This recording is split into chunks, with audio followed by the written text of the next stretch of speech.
Close your eyes for a moment. Not literally, but imagine it. You are standing in absolute darkness. There is no moon. The stars above you burn cold and distant, offering nothing. The wind is not blowing. It is cutting. Every exposed inch of your skin feels like it is being sliced by invisible blades made of frozen air. The temperature is negative 50 degrees Celsius. You cannot see more than a few feet in front of you. The landscape is flat, endless, covered in snow that has been compressed by thousands of years of relentless cold.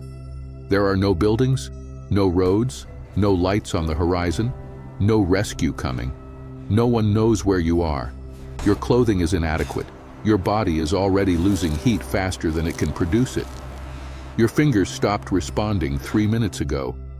Your thoughts are becoming slow, like something thick is filling the spaces between your neurons. You are tired, not the kind of tired you feel after a long day. This is different. This tiredness is a voice. It is whispering to you. It is telling you to sit down, just for a moment, just to rest, just to close your eyes. And if you listen to that voice, you will die. Not eventually, not after days of struggle. You will die within hours, perhaps less. This is not dramatic exaggeration. This is thermal physics applied to the human body. At negative 50 degrees, with wind exposure and without proper shelter, you are not surviving the night. You are simply choosing how quickly you surrender. And here is the part that should terrify you. Tens of thousands of years ago, during the last glacial maximum, human beings lived in these conditions, not for a night, not as a test of endurance. They lived here, they raised children here, they grew old and died here, generation after generation after generation. How? That is the question this video will answer. But to understand how they survived, you first need to understand what would have killed you, what would have killed almost anyone, and why the most dangerous moment of every single day was the moment they closed their eyes to sleep. There is a myth that has been repeated so many times it has become invisible. It is embedded in the way we talk about ancient humans, the way we imagine them in films, in textbooks, in our subconscious. The myth is simple: they were tougher than us. We imagine Ice Age humans as a different species almost. Harder, more resilient, built differently. We picture them walking through blizzards with minimal clothing, shrugging off temperatures that would hospitalize a modern person. We assume their bodies had adapted. That evolution had made them immune to cold in ways we cannot understand. This is false. The humans who survived the Ice Age were anatomically identical to you. Their nervous systems responded to cold exactly the way yours does. Their fingers went numb at the same temperatures. Their core body temperature dropped at the same rate when exposed. Hypothermia killed them with the same efficiency it would kill you. They were not genetically superior. They were not biological exceptions. If you took an Ice Age infant and raised them in a modern city, they would complain about a cold office the same way you do. What made them different was not their bodies. It was their systems. Survival at negative 50 degrees is not about being tough. Toughness is irrelevant when physics is working against you. No amount of willpower prevents heat from escaping your body. No mental strength slows the progression of hypothermia. Determination does not generate calories. The humans who lived through the Ice Age did not endure the cold. They engineered around it. They built systems so sophisticated, so carefully designed, so precisely adapted to the physics of heat transfer that they could sleep through nights that would kill an unprotected human in hours. And those systems were not obvious. They were not simple. They required generations of accumulated knowledge, precise material science, complex social organization, and a level of cooperation that modern humans often struggle to achieve in far more comfortable circumstances. But we will return to those systems. First, you need to understand exactly what happens when a human body attempts to sleep alone at negative 50 degrees. Because that is the baseline. That is the death you are trying to prevent. Sleep is vulnerable. This is true in any context, in any environment, across any species. When you sleep, you are unconscious. You cannot respond to threats. You cannot run. You cannot make decisions. But in extreme cold, sleep becomes something worse than vulnerable. It becomes actively dangerous. It becomes a countdown. Here is why. When you are awake and moving, your body generates heat through metabolic activity. Your muscles contract. Your cardiovascular system works harder. You shiver, which is your body's emergency mechanism for producing heat through rapid involuntary muscle contractions. As long as you are conscious and active, you are fighting. Imperfectly, insufficiently, but fighting. When you fall asleep, that fight ends. Your metabolic rate drops. Your body temperature regulation becomes less aggressive. Shivering often decreases or stops entirely. Your body, in its ancient wisdom, is trying to conserve energy. It does not understand that this conservation will kill you. It is operating on programs written for different environments, different circumstances, different threats. At -50 degrees, without proper insulation and shelter, here is what happens. In the first 15 minutes after you fall asleep, your peripheral blood vessels constrict further. Your body is pulling blood away from your extremities, concentrating it around your vital organs. This is a survival mechanism. It is trying to protect your heart, your lungs, your brain. It is sacrificing your fingers and toes to save your core. You do not feel this happening. You are unconscious. Within 30 to 60 minutes, your core body temperature begins to drop. Normal human core temperature is approximately 37 degrees Celsius. When it drops below 35 degrees, you are hypothermic. At this point, your cognitive function is impaired, your coordination is failing, and your heart is beginning to work harder to pump blood that is becoming thicker as it cools. You are still unconscious. You cannot respond. Within 2 hours, in severe cold with exposure, your core temperature has dropped below 32 degrees.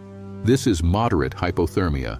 Your heart rhythm is becoming irregular. Your muscles are becoming rigid. Your body is losing the fight. Within 3 to 4 hours, your core temperature has dropped below 28 degrees. This is severe hypothermia. Your heart can stop at any moment. Your brain function is minimal. Even if someone found you right now, even if they began aggressive rewarming immediately, survival is not guaranteed. You fell asleep 4 hours ago. And the most insidious part of this entire process is that at some point along this timeline, you stopped being able to wake up even if your body wanted to. The cold has suppressed your consciousness to the point where arousal is impossible. You are not sleeping anymore.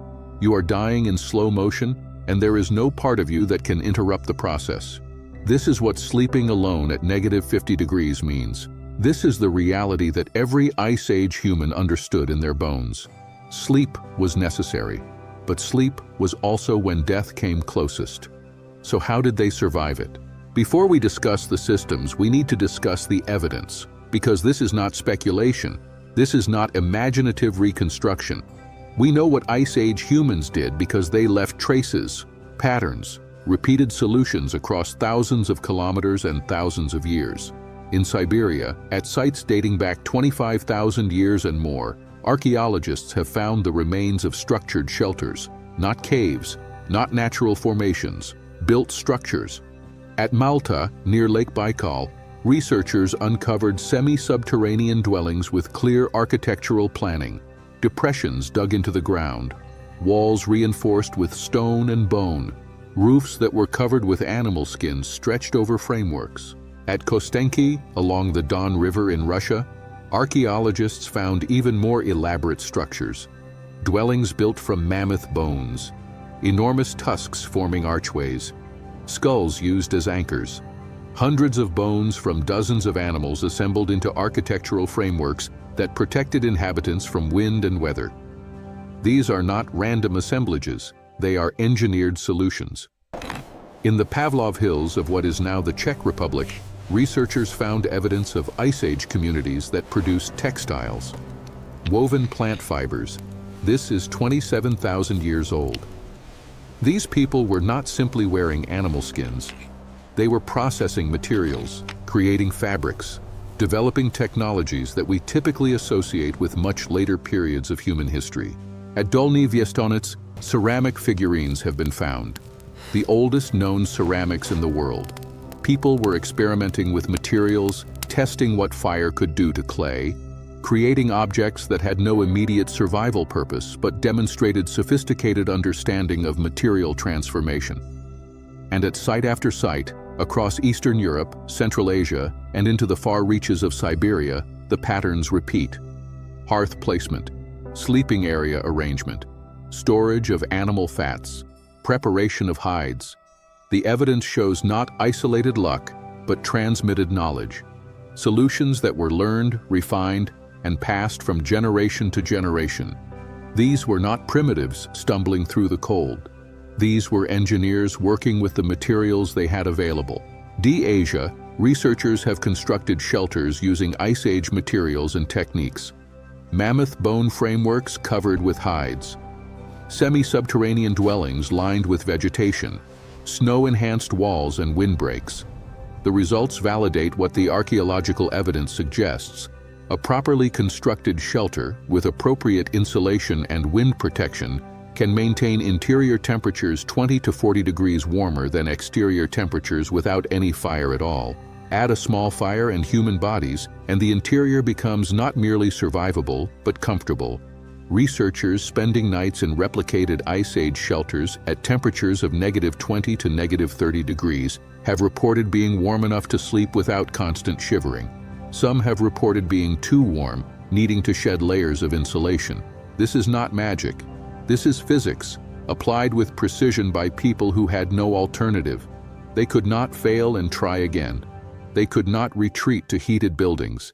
Every solution had to work the first time, every night, for entire lifetimes. Experimental archaeology also reveals the skill required for these systems. Processing hides to the appropriate flexibility and water resistance takes days of labor and specialized knowledge. Constructing effective shelters requires understanding of wind patterns, drainage, material properties. Creating fitted clothing requires measuring, cutting, sewing with precision. None of this is instinctive, all of it is learned. And that learning was the true technology of Ice Age survival.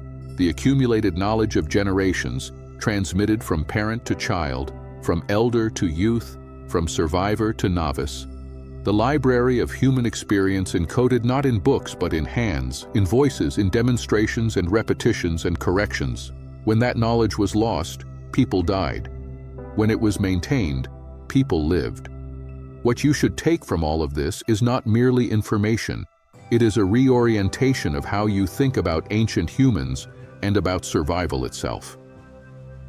The people who lived through the Ice Age did not endure it.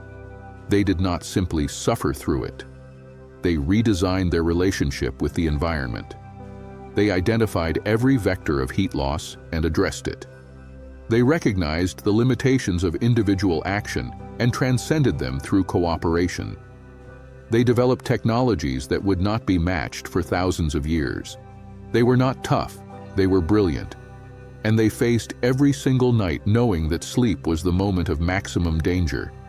They closed their eyes knowing that their systems had to work perfectly, that their preparations had to be complete, that their companions had to be trustworthy. Every morning that they woke up was a victory. Every child that survived to adulthood was a testament to knowledge successfully transmitted. Every elder who died in their sleep from old age rather than cold was evidence of systems perfected over generations. You will sleep tonight in a heated room. You will close your eyes without fear. You will wake in the morning without having fought for survival. This is not because you are stronger than Ice Age humans. It is because you inherited a world they made possible. The long chain of survival knowledge that began in frozen darkness has, through countless generations and transformations, produced the warmth that surrounds you now. And yet, there are things we have forgotten. Systems we no longer need. Cooperation we no longer practice because survival no longer demands it. The extreme environments that shaped human social structure for hundreds of thousands of years have been replaced by controlled climates that require nothing from us. What does that mean for who we are becoming? That is a question for another time. For now, consider this. Tonight, when you lie down to sleep, take a moment. Feel the warmth around you. Notice the absence of wind. Recognize that you are safe in a way that would have seemed miraculous to your ancestors. and understand that somewhere, in frozen darkness 25,000 years ago, a human being just like you was fighting for exactly what you take for granted. They won that fight. You are the proof.